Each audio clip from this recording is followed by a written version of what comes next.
Without objection. Mr. President, we need to pass the Future Act to help students, historically black colleges and universities, minority-serving institutions, and we need to do that now. So, Mr. President, I'm here today to advocate on behalf of Maryland's 4 HBCUs that face funding cliff due to congressional inaction.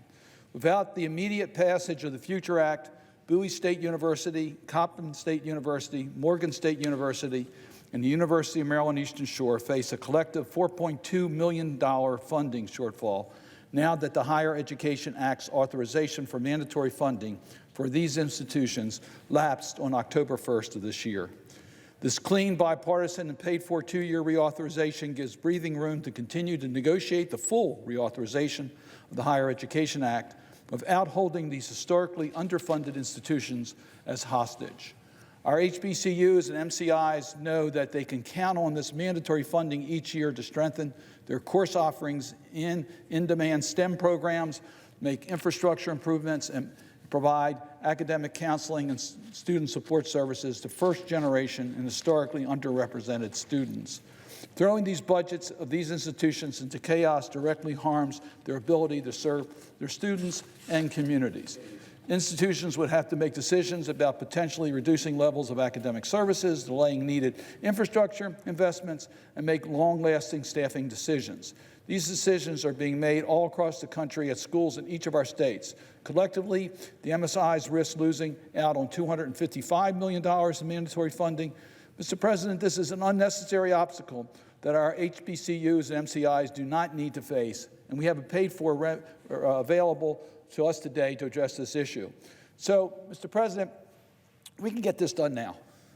The House is prepared to accept this 2-year extension. It gives us a chance to negotiate a complete reauthorization of the Higher Education Act, but does not hold these institutions hostage with the mandatory funding that is provided by law.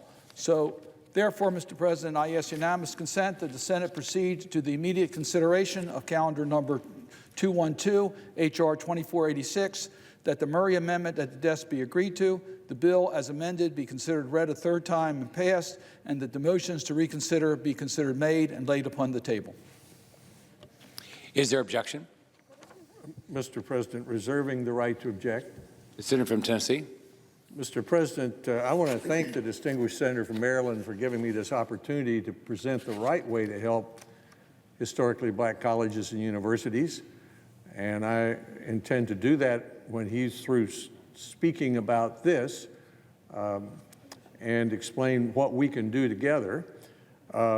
Unfortunately, the bill that he proposes is a shortcut the House took, which has no way to pass the Senate. It's based upon a budget gimmick. It uses a method of funding that many senators object to. It creates a new funding cliff within 23 months, and it's unnecessary because the Secretary of Education has written all of the heads of historically black colleges and universities to say that there are sufficient funds until next September so that there's no funding problem.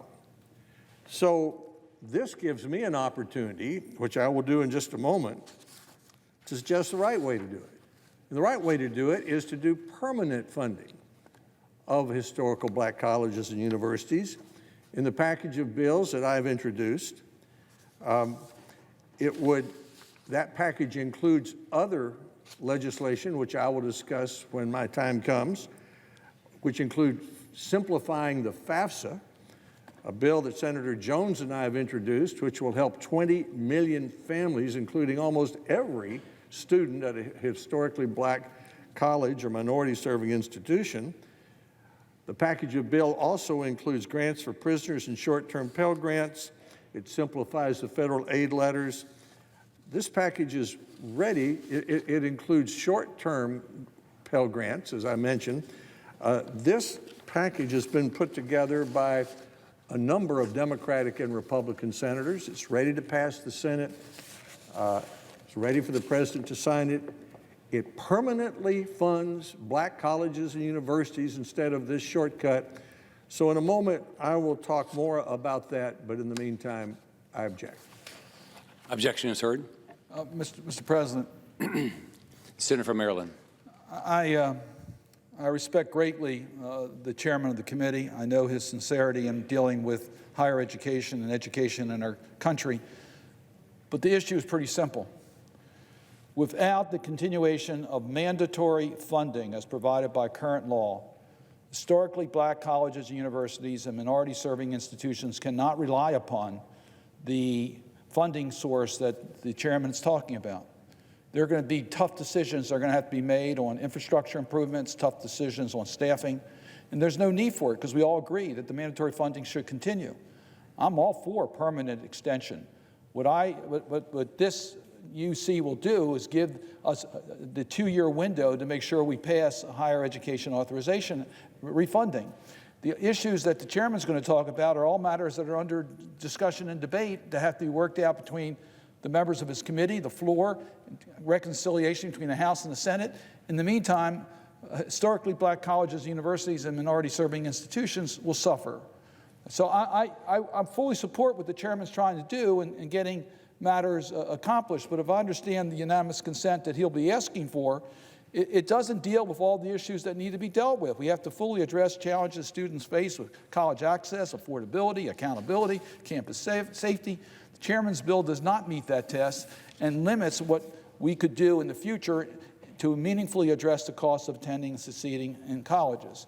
The bill continues to let the realities of getting a college degree, the challenges of child care, housing, food, textbooks, transportation go unaddressed for our country. There's growing diversity of students, including student veterans, students with disability, students of color, and students for low-income families, or the first in their families to attend college. So I agree with the chairman. Let's bring the Higher Education Reauthorization Act to the floor. Let's debate it, but don't hold these institutions that have historically been discriminated against hostage to a program that we all agree needs to be continued.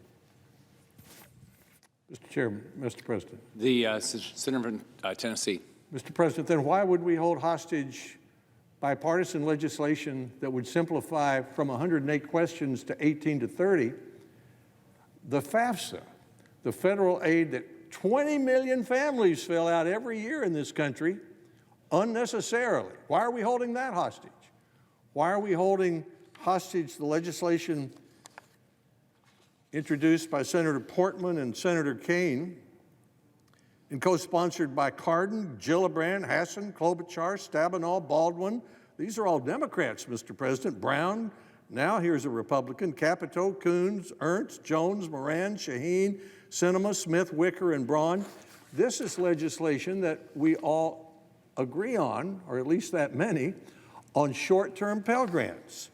And then we have Senator Grassley, Smith, Cassidy, Ernst, Hassan, Jones, Klobuchar, Manchin, and Rubio would like to simplify the federal aid letter so you don't get a letter in the mail if you're living in Maryland or Tennessee and think you've got a grant that you don't have to pay back when in fact it's a loan that you do have to pay back. We also agree on increasing the maximum Pell Grant. And we also agree on how to pay for it. And we also agree on permanent funding for the historically black colleges and institutions in a way that the Budget Committee can easily approve and that can pass the Senate. So if we can agree on all that, and it all helps students at historically black colleges and minority-serving institutions, then why don't we pass it? Why don't we do that? Why do we come up with a short-term, gimmick-supported, House-passed bill that sets up a new cliff? Why don't we take a permanent funding with a Budget Committee-approved way of paying for it and do some other things that we've been working on for 5 years in a bipartisan way? This is not an Alexander proposal. This is a package of proposals by 29 senators, 17 Democrats, and 12 Republicans. It's ready to pass the Senate. It's ready to be worked on with the House of Representatives, and it's ready to be signed by the President of the United States. Now, let me add to this. The Secretary of Education, and people seem to overlook this, has written all the presidents of the historically black colleges and said, there is enough money in the bank to pay for all your funding until next September. So we have nearly a year to do this the right way instead of the wrong way. We're not on vacation. I know everybody's talking about impeachment, but we have lots of students around this country who would like to have a simpler way to go to college. We have lots of historically black institutions and minority-serving institutions that would like to have a permanent method of funding. We have lots of employers and potential employees who want a short-term Pell Grant. The simplifying of the FAFSA would actually add, according to the Congressional Budget Office, 250,000 Pell Grants, and it would increase the number of Americans who are eligible for the maximum Pell Grant. All that's ready to go. All that's ready to go. So why don't we do that instead? So I thank the senator from Maryland for giving me an opportunity and a reason to bring up my package of bills with permanent funding of the historically black colleges and universities, paid for not by a gimmick, but by a budget committee approved method that President Trump and President Obama both had in their budgets. And I ask unanimous consent that the Committee on Health, Education, Labor, and Pensions be discharged from further consideration of S2557, that's my bill, and the Senate proceed to its immediate consideration. I ask unanimous consent that the bill providing permanent funding for historically black colleges and universities and other matters be considered read the third time and passed, and that the motion to reconsider be considered made and laid upon the table. Is there objection? Mr. President, The senator from Maryland. reserving the right to object, and for the reasons I've already stated, there would be ample time to bring up the permanent reauthorization of the funding for historically black colleges and universities and minority institutions. That's why this is a 2-year, the consent that I asked for was for 2 years. My party doesn't control the activities on the floor of the Senate. This bill, the reauthorization bill, is going to take some time on the floor. We're going to have to deal with amendments. We're going to have to reconcile the differences between the House and Senate. There is no other category of expenditures that are mandatory of this nature to underserved and historically discriminated institutions that's being held hostage as we debate a broader bill. So I think this is truly a unique circumstance, and they should not be held hostage. And for all those reasons that we need to have a way to debate the issues to make sure that the reauthorization, which only occurs every so often, of the Higher Education Act, that we deal with the current gaps we have for diversity, for students with disabilities, students of color, students from low-income families, and first in their families to attend college. I object to the request. Objection is heard. Mr. President, Senator from Tennessee. we've been working for 5 years, for example, on simplifying the federal aid form that students fill out to go to college. 5 years. We have bipartisan support for it in the Senate and in the House. We've got families who, in my state, who will be discouraged from going to college because of this complex form. Why don't we pass it? Why don't we pass it? It's important to fund historically black colleges. That's true. They have funding for another year. So why don't we add to that the simplifying of the FAFSA form, which I would imagine 95% of the students in historically black college have to fill out every year. And then in addition to that, they have this verification process that they go through in the semester where somebody catches them telling the IRS one thing and the Department of Education another, and so they jerk their aid. They think that's important. I have the president of a community college in Memphis tells me he loses 1,500 students a year because of the burdensome nature of the application. Former Governor Bill Haslam of Tennessee, our state, has the highest percentage of students who fill out the FAFSA, the federal aid form for grants and loans. He says the single biggest impediment toward free tuition for 2 years of college in our state is the complex FAFSA. So I don't think it is unreasonable to say, while we help students at historically black colleges, why don't we help those same students by simplifying their FAFSA? Why don't we give them the short-term Pell Grant that Senator Kaine and Senator Portman and a dozen other senators, including the senator from Maryland, have introduced? Why don't we increase the size of the Pell Grant in a way that we agree in a bipartisan way? In other words, we don't have to discuss something until we find something we can't agree on. Why don't we take the things we do agree on and which are considered in the package that the senator just objected to and pass them? 29 senators, more Democrats than Republicans, have formed these bills. If we can add to that other pieces of legislation, let's do it. But let's take the permanent funding for historically black colleges, the simplification of the FAFSA, the short-term Pell Grants, the Pell Grants for prisoners. Let's pass that. As I said, we're not on vacation.